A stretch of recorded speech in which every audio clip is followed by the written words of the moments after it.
Greetings, family, friends, and survivors. Well, look what Jerry brought me. Yeah, that's Jerry from Pine Meadows Hobby Farm. Good friend of mine, another homesteader. I'll put a link to his channel if you don't already have it down in the description. He came by the other day. I think he was picking up a pig a couple miles from me, so he stopped in and said hey. And we got to talking and told him that I was looking for a electric lawnmower, so my wife wouldn't have to push that reel mower. And he says, I have one, it's yours. His barn burnt down and he was in need of a beam. And I said, well, I'll mill one up for you. But I said, I'm not charging you anything for it because we'll just call it an interdepartmental transfer of funds. And he wasn't wanting me to pay for that mower either. So to make it easy on both of us, we just decided we'd call it a barter. You know, it's better to give than receive. And some folks are just really hard to outgive. Jerry's one of those guys. So we milled up a beam for him and loaded it on his truck yesterday. And Carol's going to be real happy to not have to push that reel mower. About got the digger squirrels out of here. Oh, trap 5. And the last one was a great big pregnant mama. And they just go to town on my lettuce. She was too big to crawl through the wire. They killed that one. So I put the wire here. We never had diggers up here until we had the chickens. And now we have a lot of them. Thinning out the herd. Got to do it. This middle celery, a gopher got it and ate all the roots and it died. Just fell over one day, ate it from the bottom up. And that digger squirrel got one of my Jerichos, and I just love the Jericho lettuce. So we've got the potatoes coming up. The berries are all just blossoming and doing well, but the pole beans decided to say hello today after an inch of rain yesterday. And they're starting to come up. So I got plenty of time to drill my holes and stretch my wire. I think we're going to plant Saturday, which is a couple weeks early, but the long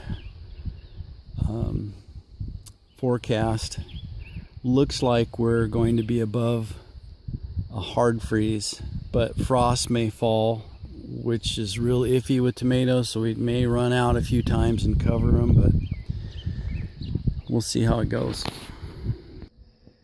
Now, Jesus said, lend unto him that asks of thee, expecting nothing in return. And if everybody has that attitude, it's just amazing how lovingly people's needs are met. Didn't quite get enough water on, looks like the watermelon. Didn't like the heat the most. We're not too root bound yet. These are going in day after tomorrow, so I think we're going to be okay. They're certainly ready to handle the heat, that's for sure. So we've got some starts in here and got a few more things that we're going to grow from seed that we have time yet. And we'll just see how it goes.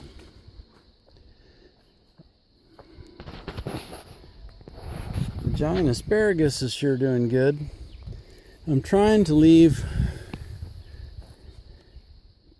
2 plants, or whatever you call them, per crown and not over harvest. This is the 3rd or 4th year, I don't know. But we've eaten an awful lot of it already, and it's just doing really good. And the secondary stuff from seeds doing good. They cast their own seeds. Got the kale planted. Got a lot to go. This whole bed and that whole bed. These three still need to be planted, but look at the blossoms. Boysenberry. This plant was not happy last year, and it's really happy this year. This one did well for its first year. We just put this one in the ground last year. The year before, I think.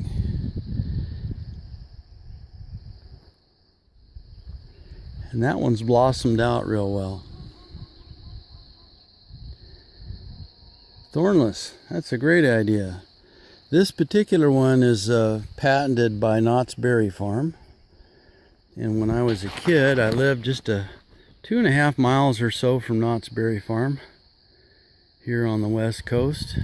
And we moved to the Pacific Northwest to the mountains in 1970 and been burning wood for heat ever since. You just gotta love the peace and quiet of living in the woods.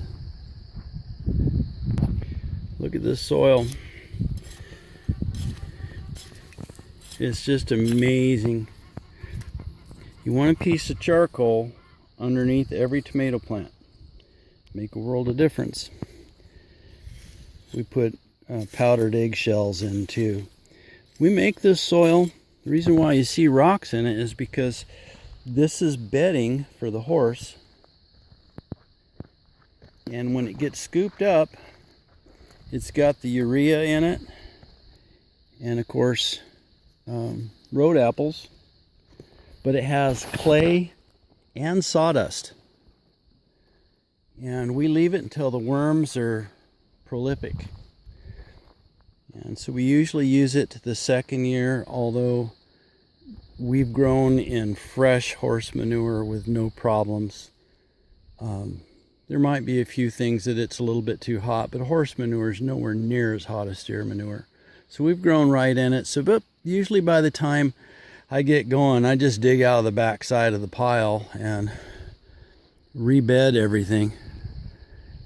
And then after the garden is rebedded, then I'll go ahead and turn the pile, mix the fresh in with the old, with the tractor.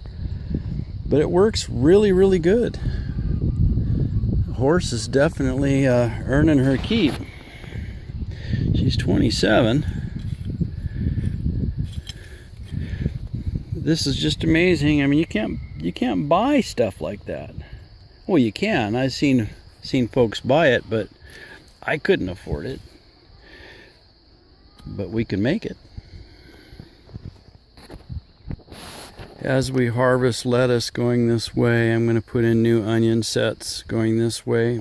We're still eating on onions from last year and winter squash from last year. Don't know if we can make the two ends meet, but when the harvester and the planter touch, you've done something right. Have a blessed day, folks.